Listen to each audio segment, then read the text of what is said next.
नमस्कार, स्वागत है आप सभी का। आपके साथ मैं हूं स्वप्निल और आप देख रहे हैं 20 मिनट में 20 खबर। प्रदेश, देश और दुनिया भर की 20 ऐसी खबरें आपको बताएंगे जो काफी अहम है। तो चलिए शुरुआत करते हैं अपने प्रदेश राजस्थान की खबरों से। ये पशु चिकित्सालय या आम सड़क का नजारा नहीं है, बल्कि ये जिला अस्पताल है जो आवारा कुत्तों की ऐशगाह बना हुआ है। अस्पताल परिसर में कुत्ते घूमते और आराम फरमाते हैं। यकीन नहीं हो रहा ना, लेकिन सच यही है। परेशान करने वाली ये तस्वीरें चित्तौड़गढ़ के जिला अस्पताल से आई हैं। सरकारी अस्पताल कुत्तों की आरामगाह बनता जा रहा है। इन कुत्तों को जैसे ही किसी वार्ड में कोई बेड खाली मिलता है, ये उस पर जाकर धमकते हैं। मरीज और तीमारदार की रात कुत्तों से डर कर कटती है। कुत्ते दिन भर ओपीडी से वार्ड तक बिना रोक टोक चहलकदमी करते देखे जा सकते हैं। इन आवारा कुत्तों से अस्पताल में भर्ती महिला मरीजों और उनके नवजात बच्चों की जान का खतरा बना रहता है। खास बात यह है कि दिन भर अस्पताल की परिक्रमा करने वाले अस्पताल के अफसरों और कर्मचारियों को आवारा कुत्ते नजर ही नहीं आते। चिकित्सालय में कार्यरत स्टाफ जहाँ कोविड के कारण लगातार मरीजों को सुविधाएं मुहैया कराने का प्रयास कर रहा है, वहीं सिक्योरिटी के चलते लापरवाही की जो तस्वीरें सामने आई है वो बड़ी लापरवाही को इंगित करती है। कोविड के लिए आरक्षित बेडों पर बैठे हुए कुत्ते साफ तौर पर जाहिर कर रहे हैं कि अस्पताल में सुरक्षा को लेकर पर्याप्त इंतजाम नहीं है। हालांकि इसके लिए अस्पताल ने टेंडर किया हुआ है, लाखों रुपए का भुगतान किया जा रहा है, लेकिन लोगों ने जिस तरह से वीडियो बनाकर वायरल किए वो चित्तौड़गढ़ जिला अस्पताल की बड़ी लापरवाही की ओर इशारा। कोटा पुलिस ने 3 लुटेरों लेखराज, लक्ष्मण सिंह और रवि कुमार को गिरफ्तार करने का दावा किया है। नाकेबंदी के दौरान पुलिस की अलग अलग टीमों ने तीनों बदमाशों को हथियार समेत गिरफ्तार किया है। पुलिस ने आरोपियों के कब्जे से एक देसी पिस्टल और 2 चाकू भी बरामद किए हैं। गिरफ्तार तीनों आरोपियों में से 2 के खिलाफ पहले से ही 1 दर्जन से अधिक मामले दर्ज हैं। पिछले दिनों कोटा के नयापुरा इलाके में देर रात को भी एक युवक के साथ लूट के प्रयास की वारदात की लाइव तस्वीरें सामने आई थी। बदमाशों ने बाइक सवार की आंखों में मिर्ची फेंक कर लूटने का प्रयास किया था, लेकिन पीड़ित युवक के मुकाबला करने पर बदमाश बाइक छोड़कर मौके से भाग गए। लूट के प्रयास की ये वारदात सीसीटीवी कैमरे में कैद हो गई थी। तस्वीरों में आप देख सकते हैं कि घात लगाकर बैठे बदमाशों ने एक शख्स पर पीछे से हमला करने की कोशिश की। पहले उसकी आंखों में मिर्ची डाली। शख्स आंखों में मिर्ची डालने की घटना को कुछ अनहोनी समझ गया था, तभी उसके साथ बदमाशों ने छीना झपटी की। कुछ लोगों ने भी उसकी जान बचाने में सहयोग किया। ये देख बदमाश अपनी बाइक छोड़कर भाग गए। कोरोना की 2 लहरों के बाद ओमिक्रॉन की वजह से राजस्थान में पर्यटन को फिर से भारी नुकसान हो रहा है। पिछले दिनों दिसंबर में ही राजधानी जयपुर के पर्यटन स्मारकों में रिकॉर्ड तोड़ पर्यटन दर्ज किया गया था। राजधानी में आमेर महल में 26 दिसंबर को 12,000 से ज्यादा पर्यटक आए और आमदनी 10 लाख से ज्यादा की हुई। जनवरी के पहले सप्ताह तक पर्यटकों की तादाद 8 से 9,000 तक बनी रही और आमदनी भी अच्छी हुई। लेकिन जनवरी के दूसरे सप्ताह में जैसे ही ओमिक्रॉन वेरिएंट का असर दिखने लगा, आमेर से लेकर जंतर मंतर, हवा महल, एल्बर्ट और नाहरगढ़ समेत सभी स्मारकों में पर्यटकों की तादाद कम होने लगी, आमदनी घटने लगी। अब आलम ये है कि आमेर में रोज महज 11 से 12 पर्यटक और जंतर मंतर में 700 से 900 पर्यटक आ रहे हैं। पिछले 15 दिनों में पर्यटकों की तादाद और आमदनी दोनों में 90% तक की गिरावट दर्ज की गई है। आमतौर पर पर्यटन सीजन जनवरी के बाद फरवरी और मार्च तक अच्छा रहता है, लेकिन कोरोना की वजह से इस बार भी इसका असर पर्यटन के पीक सीजन में काफी घातक साबित हुआ। आमेर महल, जंतर मंतर, हवा महल, तमाम जो बड़े पर्यटन स्मारक हैं वहां पर पर्यटकों की तादाद में सीधे 80 से 90% तक कमी आई है। यानी 12,000 जहां पर्यटक आ रहे थे वहां महज 1200 के करीब पर्यटक आ रहे हैं और जो रोजाना की आमदनी 11 लाख से 12 लाख तक रोजाना सिर्फ टिकट से हो रही थी, वो 1 से 1.5 लाख के बीच रह गई थी। जब कैबिनेट मंत्री ने साइकिलों में हवा भरी तो हर कोई ताज्जुब करने लगा।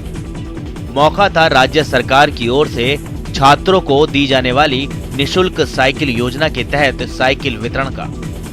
यहाँ जो साइकिल लाई गई थी उनके टायर में हवा नहीं थी, तो मंत्री खुद पंप लगाते दिखाई दिए। दरअसल 9वीं कक्षा से 10वीं में जाने वाली छात्राओं को सरकार की ओर से निशुल्क साइकिल का वितरण किया जाता है।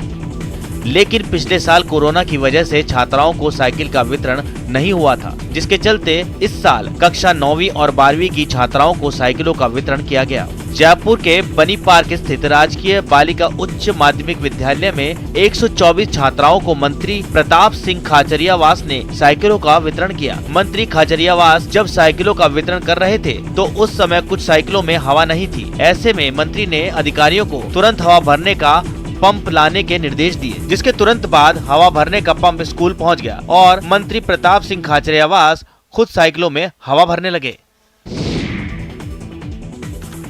कोहरा छाया रहने के चलते विजिबिलिटी काफी कम हो जाती है, जिससे सड़क हादसे के मामले बढ़ने लगते हैं। ये कोशिश उन्हीं हादसों पर लगाम लगाने की है। जी हाँ, वाहनों पर रिफ्लेक्टर लगाकर सुरक्षा का संदेश दिया जा रहा है। बढ़ती सड़क दुर्घटनाओं में कमी लाने के लिए परिवहन विभाग सघन अभियान चलाकर सभी वाहनों पर रिफ्लेक्टर लगा रहा है। तस्वीरें धौलपुर की हैं, जहां जिला परिवहन विभाग की चलाई जा रही मुहिम नो रिफ्लेक्टर नो व्हीकल को कई सामाजिक संगठन भी संबल दे रहे हैं, बढ़ चढ़कर अपनी सहभागिता दर्ज करा रहे हैं। दरअसल इन दिनों कोहरे के कारण विजिबिलिटी कम हो जाती है।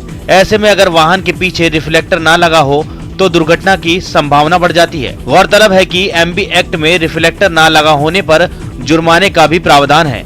यदि वाहन पर रिफ्लेक्टर नहीं लगे हुए हैं तो 10,000 तक का जुर्माना हो सकता है। जेल में बंद कैदी उस परिंदे की तरह होता है जो पिंजरे में कैद होने के बाद अपनी उम्मीदें लगभग खो चुका होता है, लेकिन कैद में रहने के बावजूद कुछ लोग हौसला कम नहीं होने देते। तस्वीरें बीकानेर सेंट्रल जेल की है। यहाँ सरकार की ओर से संचालित ITI केंद्र में 10वीं पास सजायाफ्ता बंदियों को मैकेनिक, फिटर, कंप्यूटर ऑपरेटर और प्रोग्रामिंग की ट्रेनिंग दी जा रही है, ताकि जेल से छूटने के बाद बंदियों को रोजगार मिले और वे अपना जीवन यापन कर सकें। और बीकानेर सेंट्रल जेल एक ऐसी सेंट्रल जेल है जहाँ पर ITI का अपना खुद का बिल्डिंग है, अपना खुद का ब्लॉक है। यहाँ पर वर्तमान में अभी आपके लगभग 30 बंदी आप जो अलग अलग ट्रेडों में ट्रेनिंग ले रहे हैं। यहाँ पर 4 ट्रेड अभी वर्तमान में चल रहे हैं और इसके सारे सभी के ट्रेनर्स क्वालिफाइड ट्रेनर्स भारत सरकार के मापदंडों के अनुसार यहाँ पर ट्रेनिंग दे रहे हैं। बीकानेर ITI 2012 में यहाँ से चालू की थी, जो स्टेट लेवल की थी। पिछले 2 साल से ये भारत सरकार के द्वारा इसको एफिलेटेड करवा दिया गया है और भारत सरकार के श्रम मंत्रालय के अधीन ये ITI आता है। लेक सिटी जयपुर में बच्चों ने ईमानदारी की मिसाल पेश की है। दरअसल शहर के रूपसागर इलाके में दुकान का संचालन करने वाली रीना यदुवंशी जरूरी काम की वजह से अपनी दुकान बंद कर घर चली गयी, लेकिन जल्दबाजी में अपना पर्स दुकान के बाहर ही भूल गयी। तभी दुकान के आसपास रहने वाले बच्चे दुकान पर खरीदारी करने पहुंचे। दुकान बंद थी और दुकान के बाहर एक पर्स लटका हुआ था। बच्चों ने अपनी समझदारी दिखाते हुए उसे अपने पास ही रख लिया। जब रीना यदुवंशी अपने घर पहुंची तो उन्हें अपनी भूल का एहसास हुआ। वहीं दूसरी ओर बच्चों ने उनका पर्स लेकर उन्हीं की दुकान के बाहर उनका इंतजार कर रहे थे। पर्स के अंदर रखे फोन पर लगातार घंटी बज रही थी। बच्चों ने हिम्मत करते हुए पर्स को खोलकर फोन उठाया और बताया कि दुकान के बाहर छूट गया पर्स उनके पास है और वो उनका इंतजार कर रहे हैं। दुकान मालकिन जैसे ही दुकान पहुंची तो बच्चों ने पर्स को दुकान मालकिन को लौटा दिया। पर्स में पड़े सामान 26,000 रुपए, सोने की बालियां और मोबाइल जस के तस पड़े थे, जिसके बाद दुकान मालकिन ने बच्चों की ईमानदारी की तारीफ की और उन्हें गिफ्ट दिया। इन बच्चों ने ना मेरा पर्स खोला, नहीं कुछ किया और उसके बाद में ये मेरे कान के भी थे, जो भी मैं यथावत मतलब कोई भी चीज इसमें इन बच्चों ने कभी भी मतलब वो नहीं की। किस खेत की मूली है कि व्यंग से आदमी को भले ही अदना आंका जाता है, लेकिन चूरू जिले के गांव ढाडर के युवा किसान के खेत में उपजी मेगा मूली ने खेत और किसानी का कद बढ़ा दिया है। 4 फीट की लंबी मूली इलाके में चर्चा का सबब बनी हुई है। किसान संदीप चौधरी ने 2 साल की मेहनत की बदौलत जैविक खेती के द्वारा इस फसल की उपज की है। संदीप चौधरी देसी मूली के बीज का संवर्धन व संरक्षण का कार्य पिछले 2 सालों से कर रहे हैं। इस फसल में उन्होंने जैविक तरीके से गाय के गोबर, गौमूत्र से तैयार खाद, छाछ, दही से बने कीटनाशक का उपयोग किया और जैविक कृषि पद्धति और सूक्ष्म सिंचाई प्रणाली की सहायता से 4 फीट तक लंबाई वाली मूली उगाने में सफलता प्राप्त की। किसान संदीप की माने तो ये मूली खाने में पौष्टिक और गुणकारी है।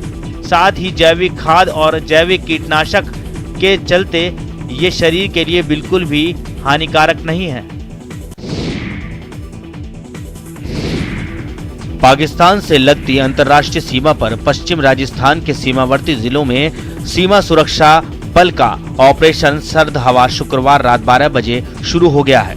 ऑपरेशन सर्द हवा के लिए बीकानेर के सेक्टर मुख्यालय से सीमा पर बीएसएफ की विभिन्न शाखाओं के अधिकारी भी सीमा पर पहुंचे। दरअसल गणतंत्र दिवस के मौके पर बीएसएफ की ओर से सीमा पर पाकिस्तान की ओर से नापाक हरकत रोकने के लिए ऑपरेशन सर्द हवा हर साल चलाया जाता है। वैसे तो बॉर्डर पर किसी भी तरह की अवांछित गतिविधि को रोकने के लिए बीएसएफ के जवान पूरे साल ही अलर्ट रहते हैं, लेकिन सर्दी के मौसम को देखते हुए चलने वाली विशेष ठंडी हवाओं और सर्द रातों में खासतौर से बॉर्डर पर जवानों की संख्या दोगुनी करते हुए बीएसएफ ऑपरेशन सर्द हवा चलाता है, ताकि सर्दी में किसी भी तरह से फायदा उठाकर पाकिस्तानी घुसपैठ और दूसरी नापाक हरकत को अंजाम नहीं दे सके। स्पेशली नाइट के टाइम पे ज़्यादा दिक्कत होती है, क्योंकि जो फॉग होता है उससे हम एरिया क्लीन नहीं हो पाता है। तो हमारी व्हीकल पेट्रोलिंग तो होती ही है, साथ में हमें एनी टाइम मतलब 6 घंटे जो ड्यूटी होती है पूरा फेंसिंग के पास ही रहना पड़ता है, पूरा घूमते रहना पड़ता है ताकि हम अपने एरिया में अलर्ट ड्यूटी कर सकें। और अब देख लेते हैं कुछ अन्य राज्यों की खबरें।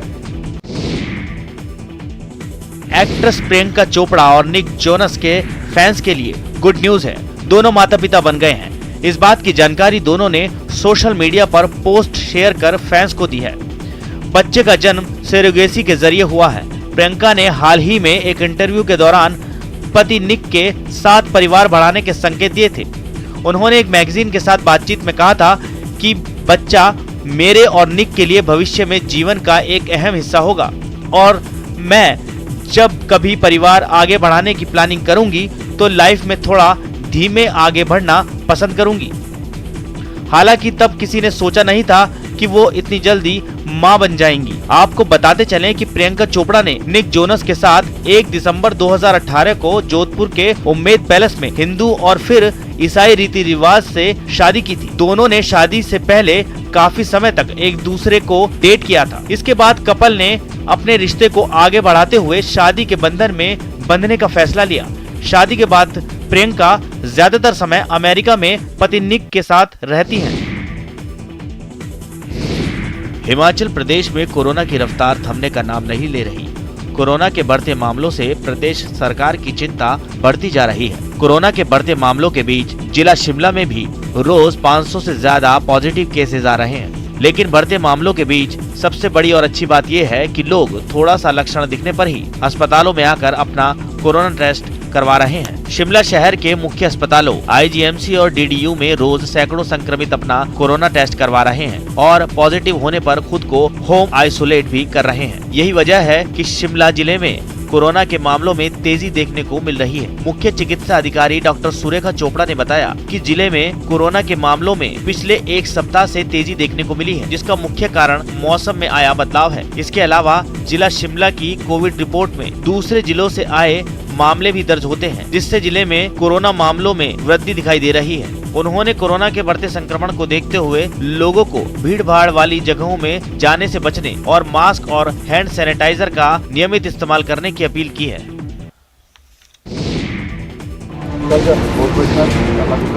रोहतास में एक वीडियो वायरल हो रहा है जिसमें युवक को पुलिस की मौजूदगी में उठक बैठक कराते देखा जा सकता है।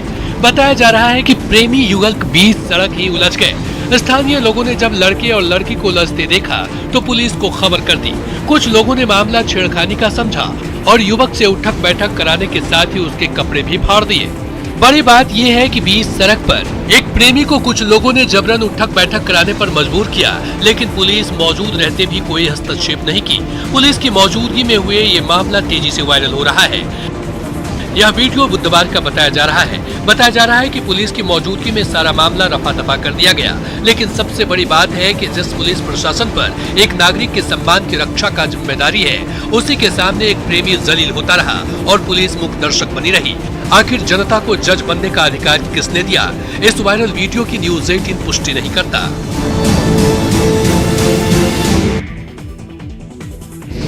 झारखंड के चाकुलिया में जंगली हाथियों का उत्पात थमने का नाम नहीं ले रहा है। हाथियों के कहर से लोग परेशान हैं। चाकुलिया प्रखंड के सुनसुनिया जंगल में 70 हाथियों ने शरण ले रखी है, जो विभिन्न दलों में बंटकर गांव में कहर बरपा रहे हैं। किसी दल में 30 हाथी तो किसी दल में 15 हाथी तो कहीं किसी गांव में एक हाथी ने पूरे बहरागोड़ा विधानसभा क्षेत्र में लोगों को आतंकित कर रखा है। सुनसुनिया गांव के ग्रामीण जंगल के करीब होने के कारण जंगल में हाथियों की चहल पहल पर नजर रखते हैं।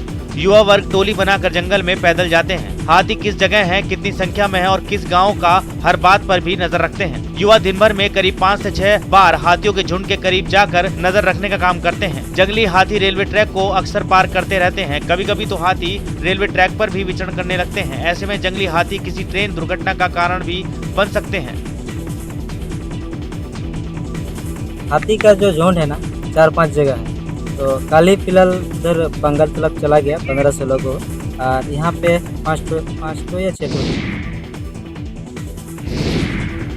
अब सरस्वती नदी केवल वैदिक मंत्रों या पौराणिक पुस्तकों में ही नहीं बल्कि धरातल पर नजर आएगी। देवभूमि हिमाचल और हरियाणा मिलकर इसे पुनर्जीवित करेंगे। पंचकुला के सेक्टर 1 स्थित PWD रेस्ट हाउस में हरियाणा के मुख्यमंत्री मनोहर लाल और हिमाचल के मुख्यमंत्री जयराम ठाकुर की मौजूदगी में आदि बद्री बांध निर्माण के लिए MOU किया गया। इसके तहत 3 किलोमीटर लंबी झील बनेगी। बांध से 20 क्यूसेक पानी साल भर सरस्वती नदी में प्रवाहित किया जाएगा। मनोहर लाल ने कहा कि सरकार ने आदि बद्री से कैथल होते हुए घग्गर नदी तक 200 किलोमीटर दूरी के क्षेत्र को सरस्वती नदी के लिए अधिसूचित किया है। आदि बद्री डैम बनाने का मकसद सरस्वती नदी के पुनरुद्धार के साथ साथ भूमिगत जल के स्तर को बढ़ाना है। बारिश के दिनों में अत्यधिक वर्षा से पैदा होने वाली बाढ़ की स्थिति से भी निपटा जा सकेगा। आदिकाल से पूजनीय सरस्वती नदी के प्रवाह स्थल के आसपास धार्मिक मान्यताएं पुनः जागृत होंगी। हरियाणा के मुख्य सचिव संजीव कौशल और हिमाचल के मुख्य सचिव राम सुभग सिंह ने दोनों मुख्यमंत्रियों की उपस्थिति में बांध निर्माण के लिए MOU पर हस्ताक्षर किए। यदि मुस्तकबिल यानी युवा वर्ग ही नशे के दुष्चक्र में फंस जाए तो भविष्य की तस्वीर कितनी भयावह होगी, इसकी सहज कल्पना की जा सकती है। ये बात इसलिए क्योंकि नशे को जड़ से खत्म करने के लिए हिमाचल प्रदेश सरकार की कोशिशों के बावजूद नशे का कारोबार बढ़ता जा रहा है। भारत की जनवादी नौजवान सभा के एक प्रतिनिधि मंडल ने उपायुक्त मंडी अरिंदम चौधरी से मुलाकात की। इस दौरान उन्होंने DC के माध्यम से मुख्यमंत्री जयराम ठाकुर को ज्ञापन भेजकर प्रदेश में फैले तमाम माफियाओं पर शिकंजा कसने की मांग की है। के जो पिछले दिनों मंडी जिला के उपमंडल सुंदरनगर के सलापड़ और कांगू इलाके के अंदर जो अवैध शराब के कारण 7 लोगों की मृत्यु हुई है, उसके ऊपर हमने ज्ञापन दिया। नौजवान सभा ने आरोप लगाया कि प्रदेश सरकार नशा, ड्रग और खनन माफिया पर लगाम लगाने में पूरी तरह से नाकाम रही है और आए दिन प्रदेश में ऐसी घटनाएं सामने आ रही हैं। नौजवान सभा ने सरकार और प्रशासन पर भी नशा माफिया को शह देने का आरोप लगाया कि ये जो कारोबार अवैध रूप से आज नशे का पूरे हिमाचल प्रदेश के अंदर बढ़ रहा है और जिसका खामियाजा जो है सलापड़ एरिया के 7 लोगों को भुगतना पड़ा है, ये आज पूरे प्रदेश के अंदर चरम सीमा के ऊपर है। इसमें प्रशासनिक अधिकारी से लेकर मतलब पॉलिटिकल पार्टियों की। नौजवान सभा ने कहा कि यदि प्रदेश सरकार खनन, ड्रग और नशा कारोबारियों पर कड़ी कार्रवाई नहीं करती है तो मजबूरन नौजवान सभा को सरकार के खिलाफ उग्र आंदोलन करना पड़ेगा।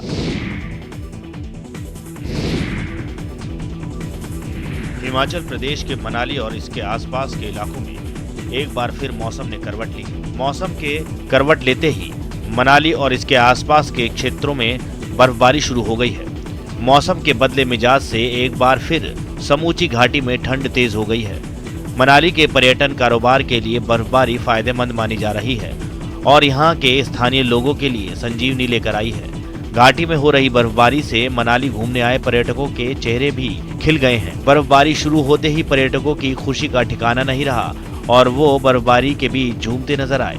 वहीं मनाली प्रशासन ने घाटी में मौसम के बदलते मिजाज को देखते हुए अलर्ट जारी किया है और मनाली घूमने आए पर्यटकों और स्थानीय लोगों से ऊंचाई वाले क्षेत्र का रुख न करने की अपील की है।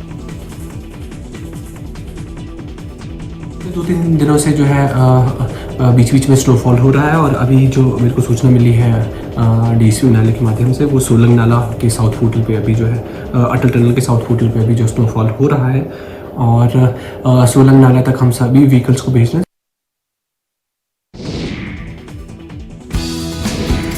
हरे भरे पत्तों के बीच लहलहा रहे सरसों के पीले पीले फूलों की लंबी लंबी कतार। जब सर्द हवा के झोंके तेज होने लगते हैं तो हरे भरे पत्तों के बीच खिले सरसों की यही पीले फूल खुशी से झूमने लगते हैं। तो लगता है कि सरसों के इस खेत को संवारने में कुदरत ने सारी मेहनत लगा दी है, लेकिन नहीं, ये ना तो किसी मुंबईया फिल्म का कोई सीन है और ना ही कुदरत का कोई करिश्मा। ये तो रांची के राजकुमार महेंद्र सिंह धोनी का वो खेत है जहां सरसों की फसल लहला रही है। रांची शहर से दूर सैम्बो गांव के कई एकड़ में फैले माही का ये फार्म हाउस है जहां साल भर किस्म किस्म के पौधे, सब्जी और फलों की खेती बाड़ी होती रहती है।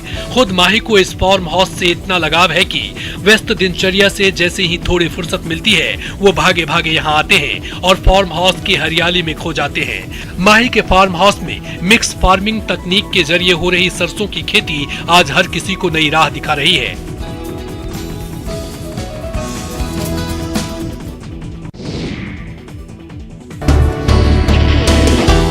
भागलपुर के सबौर निवासी संगीता देवी अब मशरूम वाली दीदी के नाम से जानी जाती है। दरअसल 2020 में कोरोना के कारण लॉकडाउन लगा तो संगीता ने मशरूम की खेती की शुरुआत की। अब हर रोज 25 से 50 किलो तक का उत्पादन कर रही है। बिहार सहित झारखंड के जिलों में सबौर से मशरूम की आपूर्ति की जा रही है। संगीता के पति निजी स्कूल में किताब सप्लाई का काम करते थे। लॉकडाउन लगा तो आमदनी बंद हो गई। ऐसे में कृषि विश्वविद्यालय सबौर के कृषि विज्ञान केंद्र से आइडिया मिला कि घर में मशरूम की खेती कर मुनाफा कमा सकते हैं। उसके बाद घर में ही कंपोस्ट तैयार कर बटन और अयोस्टर मशरूम का उत्पादन शुरू किया। इस दौरान उनके पति सुनील भी हाथ बटाते हैं। संगीता देवी आसपास के अन्य महिलाओं को भी आत्मनिर्भर बनने की ट्रेनिंग दे रही हैं। बहरहाल महिलाओं का खेती की ओर बढ़ते कदम वास्तव में समाज के लिए प्रेरणादायक है।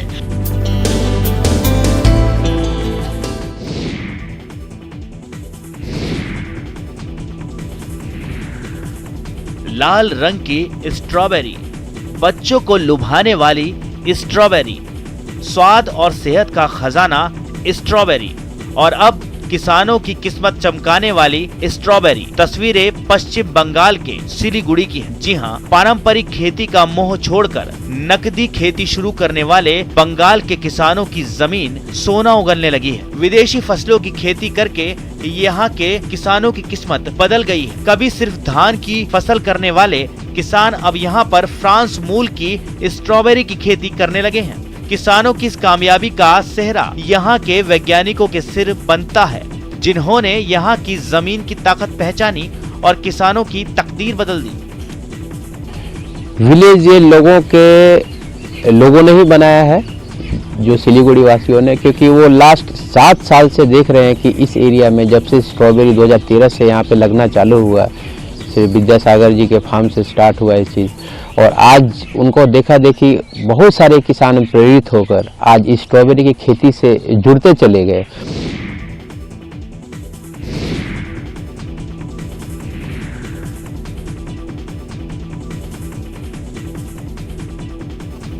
अफ्रीकी देश सूडान में सेना के हाथों मारे गए अपने साथियों को इंसाफ दिलाने के लिए हजारों लोगों ने कोहराम मचा दिया। बीते सोमवार को वहां सेना की तानाशाही के खिलाफ आवाज उठाने के लिए एक रैली हुई थी, लेकिन उसे कुचलने के लिए सुरक्षा बल ने इतनी सख्ती की थी कि उसमें 7 प्रदर्शनकारियों की मौत हो गई थी। जिसके बाद तो सूडान में 3 महीने से भड़की आग में ऐसा घी डला कि राजधानी खार्तूम में लोग सड़कों पर उतर आए। 17 जनवरी की रैली में हुई प्रदर्शनकारियों की मौत के लिए जिम्मेदार सैनिकों को सलाखों के पीछे डलवाने के लिए लोगों की भीड़ गले फाड़ फाड़ कर नारे लगाती रही। मतलब कि सूडान में सेना का सितम भी प्रदर्शनकारियों का हौसला तोड़ नहीं पाया। वो अपनी जान हथेली पर लेकर लोकतंत्र को जीत दिलाने का दावा ठोकते दिखे। सूडान में लोग सेना से कोई समझौता करने के मूड में नहीं हैं। वो सेना से पूरी की पूरी सत्ता जनता को देने की मांग कर रहे हैं।